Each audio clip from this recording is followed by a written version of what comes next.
Today I have my husband here in the kitchen with us. He is our special guest and he is gonna walk us through his favorite midweek go-to meal, which is what? I love to do a stir fry, and honestly, every time we do it, it's a little bit different. Yeah, it's never the same, which is fine. It's great. It's very forgiving. We're also in full aprons today because this will get messy. So if you're gonna make this at home, either wear something that's not super dear or cover up. And I would say too, something you really have to have for this is an actual wok. That's pretty important. So this is the wok we've had since we got married 17 years ago, and it has lasted us through a lot. It should last us for another 17 years. Yeah. Okay, Rod, tell me what we're cooking, what we're gonna put into our stir fry. Okay, we're going to put a lot of things in. One reason why I love doing this is because you really can just look through the fridge and see the things that are almost ready to be thrown away and throw them right into the stir fry instead. So right now today we have carrots, we have some green onions, we got some bok choy. This is some rice that was actually cooked the day before. Right. I had the self-control to do that this time, and usually I'm just making it there on the spot. Day before is way better. I also put in some scrambled eggs. We also got some shrimp and chicken. Again, on the leftover note, this chicken is from our leftovers and it's ready to go, and then it's already cooked, and that saves some time too. We got some more vegetables here, and then a little topping at the end is going to be these cashew nuts that we'll chop up over the top. Okay, we're gonna start by chopping. We got our cilantro. I'm gonna start peeling these carrots. Do you think we're gonna use all of them, or how many would you like to use? I would, for something this size, let's say 3. 3? Okay, so I'm gonna set these aside. Great. And then I can start trimming these beans a little bit. perfect. And then I wanted to ask you, when is the first time you started making this meal, like for our family? I can specifically remember making this meal way back when we lived in Haiti. And I remember the house we were in. I might just even peel these off with their little strings. I remember the house that we were in. I remember it specifically. I think at that time I actually used noodles of some sort. Oh yeah, like you made it kind of more of a Thai. Like a Thai, like a pad Thai almost. Yeah. That's true. But literally it was just the directions and the ingredients listed on the side of some random box from the supermarket. And that's been my method ever since then. Yeah. And then what's your favorite things to make? My favorite things to make, I like to barbecue, like a lot of guys do. Like to stand around while there's fire and cook meat. I like this meal. I like sautés. I like curries. Yeah. Yeah. When Ron and I were first dating, we lived in Haiti. We met over there, and we didn't really know at that point there was restaurants you could go to. So when we'd go on dates, I'd go over to where he was staying, and he would make me these dinners. And some of them it was a curry, and then another one was these squash boats. And then one day we were talking to his parents on Skype, and we told them like, oh, I went to Rod's and he made me dinner, and they totally called you out. They're like, oh, did he make the peanut curry and the squash boat? Yeah, I had 3 recipes that I could do. Lasagna was the other one. I don't think you ever made me lasagna. I know, I've done it recently. Yeah. All right, I'm gonna rinse these off, get some of that dirt. Just watch out with bok choy, it always does collect little bits of dirt right down in there. Now, I really do like this meal as well, because it's one of those, like a lot of the stuff that we make around here, where everything is, like it still looks like whatever it is. It's all just right there, and it's not cooked very deeply. It's, just kind of flash cooked, and that just really gives you a good feeling. Right. And it's a meal that like our kids like. It definitely takes more effort to do, but I think it's also a good time to like reconnect as a family when you're making this together. This is so much faster with 2 people.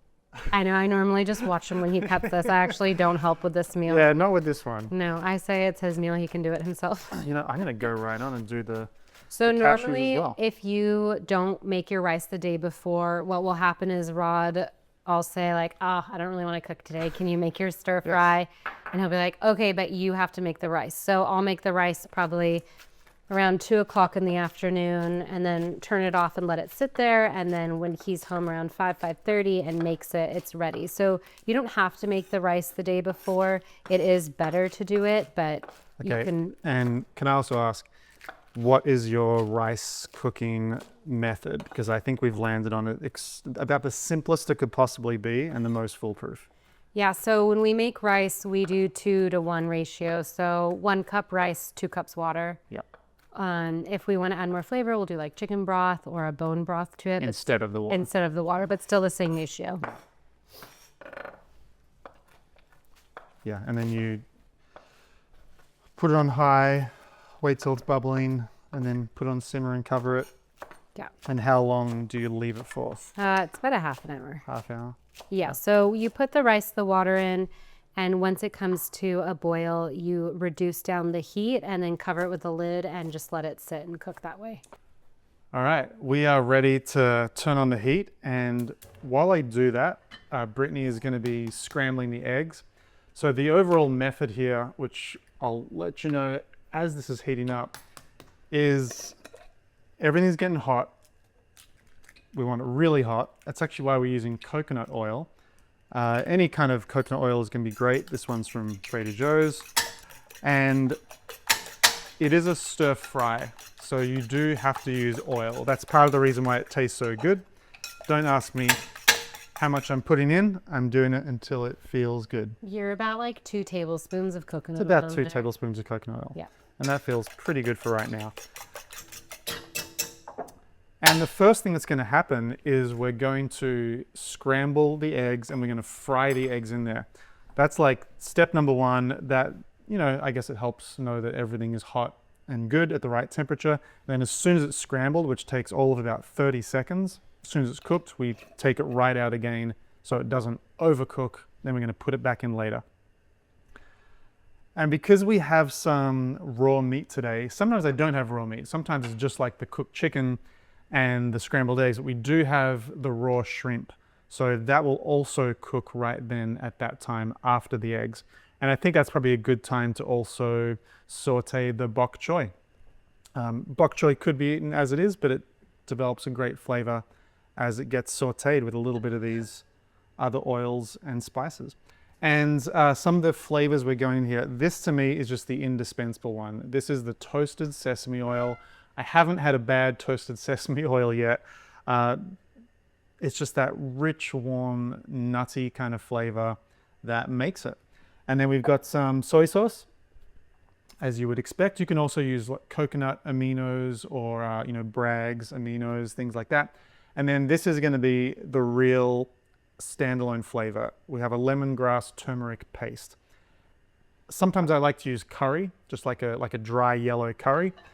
Today we're just going to use the lemongrass. Like I said, every time we do this, it's a little different, and that's part of the fun. We are actually ready for the eggs.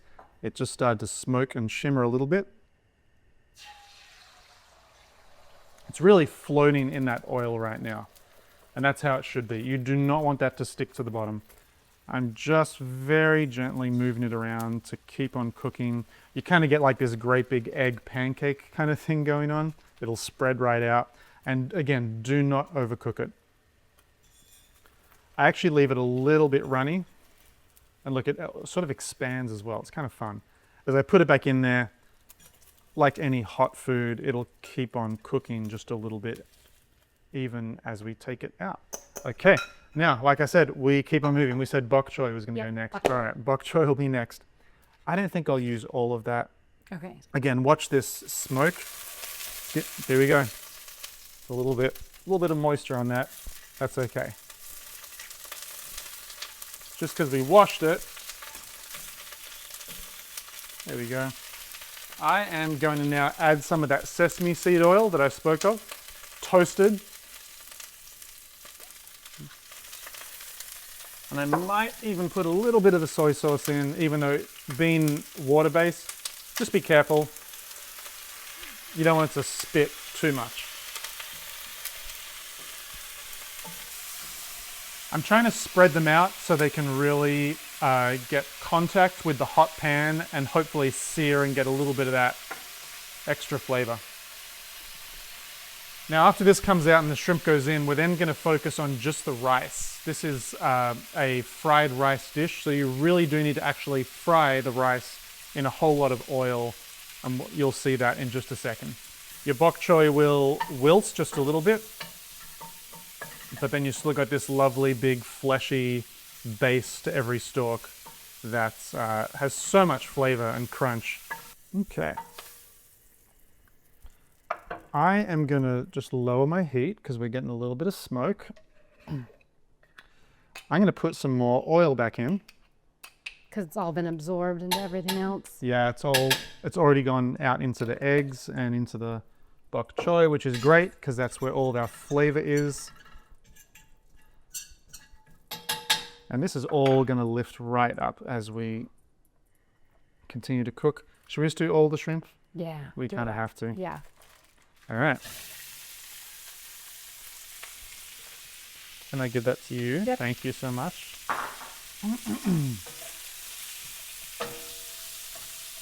Shrimp is another thing that you really do not want to overcook. So I'm trying to get everything in contact with the surface of the pan. We're going to get some of this toasted sesame oil over the whole lot.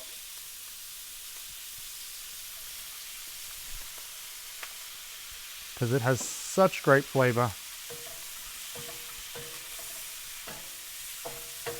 As shrimp cooks, if you've never cooked shrimp before, don't be afraid of it. You're really just waiting to see that it goes opaque. You know, it starts out translucent and then you want it to go opaque. I'm getting some lovely browning on the shrimp. And having plenty of oil means that it's not sticking to the pan. One of the challenges I'd say with cooking anything in a wok is if you've got too much stuff in there, it just sucks all the heat into it straight away and you lose that really hot working surface that you want. So that's another reason why we're kind of doing things one at a time, working our way through them. And then in the end, we'll dump it all in. Are there any other proteins, Brittany, that you think I've done before that go well in here? Yeah, I think another one we really enjoyed was you actually did tri-tip on the barbecue. And then you made all of this and then just added the tri-tip to the top. That was probably one of my favorites, actually. Yeah. There's another one, the Trader Joe's Bull Kogi. Oh, that's really good. Is insane. And so that'll be actually generally, we'll go and barbecue that separately. And that's kind of like what you're saying, then chop it up and put it over at the very end. Again, you don't want to overcook it. There is that really fine spot where it's fully cooked all the way through. You don't want to mess around with seafood, but neither do you want to overcook it. Yeah, it just loses all of its texture. It'll keep cooking just a little bit more after you take it off the heat. Slide them off. Let me see.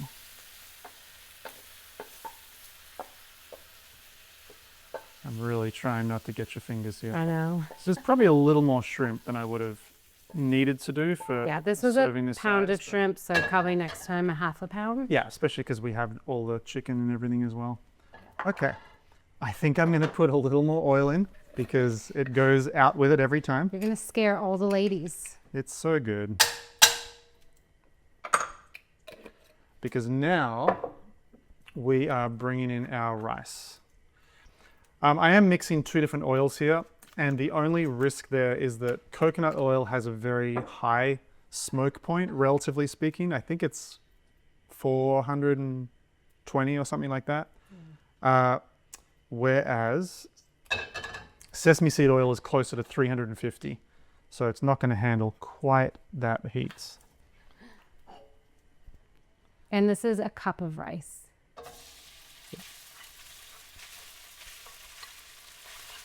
And this is also where we're going to get our lemongrass turmeric paste. Yep. Could probably use all or most of a jar that size. All right, so now I have everything kind of coated and moved around. Now I need to discipline myself to actually spread it out, make contact with that wok hot surface, and then not over mix it. I want it to actually kind of crisp up a little bit around the pan if I can, and then I'm going to be scraping it off. And we're actually almost there. This is almost done. Perfect. That's part of why this is so fun, especially with a partner. Also, we're not adding any salts at any point in this recipe. We're just using soy sauce or aminos or anything in that category. I think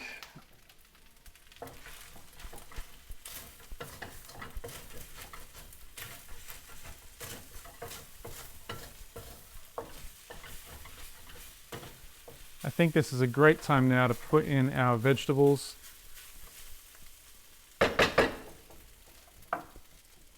I'm going to start with carrots because they need just a little more time to cook well. We got snap peas here that'll stand up to it too. These things you could also choose to just actually wait till the very end and put them on the top and eat them completely fresh and raw. That's up to you.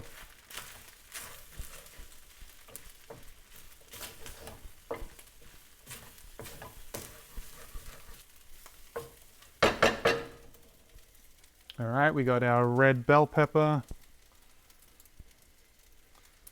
And I would say at this point, maybe I'll put the chicken in as well, like I said, just to get it warmed up. Yeah, that's great. This is where I would be tasting it, just getting little bites, especially the rice itself, and checking to see how much flavor it has. More oil. More oil. More oil. This is why we love this meal so much. It's We love it so so much. oily. It's so good. I am certain this is not as much oil as some of the, takeout that we've had before.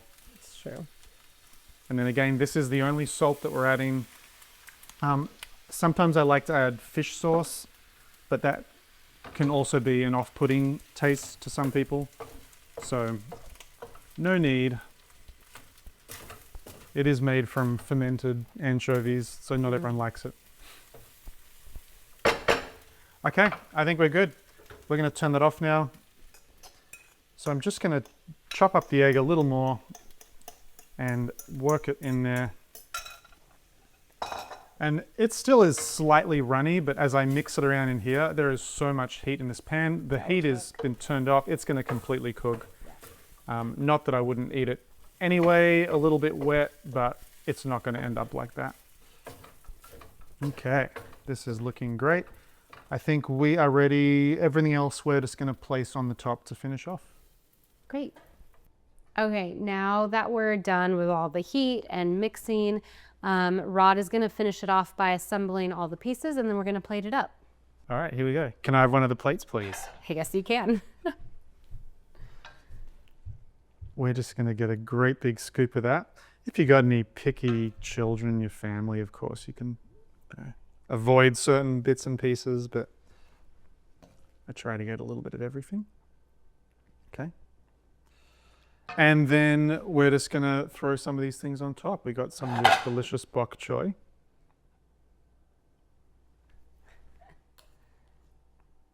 Remember, the chicken is already all the way through it.